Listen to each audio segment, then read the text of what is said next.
بسم الله الرحمن الرحيم.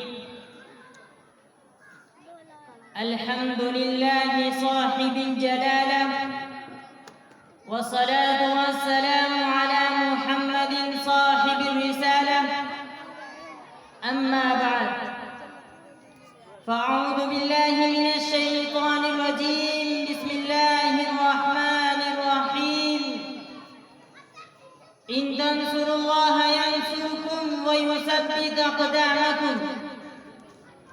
رئيس الحفلة المبجل، حضرات الحكم والمستمعون العزام، أريد اليوم أن ألقي أمامكم خطبة وجيزة حول الموضوع المحدد الشجاعة، فلي مأمول كبير ورجاء واسع أنكم تستمعونها وتشجعوني عليها، ولا تأخذون ما فرط من الخطأ والنسيان.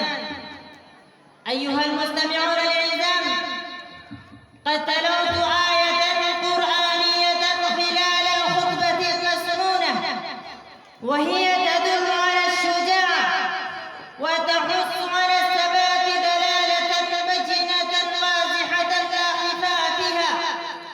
وإنكم تعرفون كل المعرفة أن الشجاعة هي الصفة المميزة الإنسان عن الآخر، لأنها هي مؤهلة الإنسان الفطرية الطبيعية التي تدفعه إلى التقدم والازدهار وتوصله إلى منزلة الرقي في حقول العمل ومثمار الحياة كل ساعة، فيقوم بها الإنسان بأعمال جليلة لم تخطر على باله قط ولم تحدث بها نفسه أبدا، ولكنه يقوم بها بشجاعته وبسالته وجرأته وبطولته.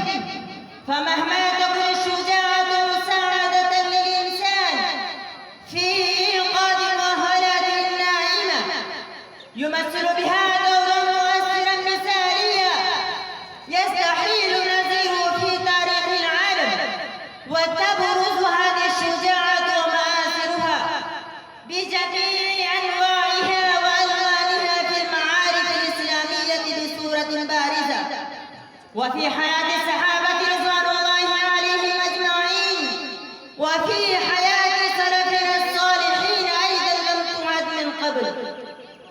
واكتفي بهذه الكلمات.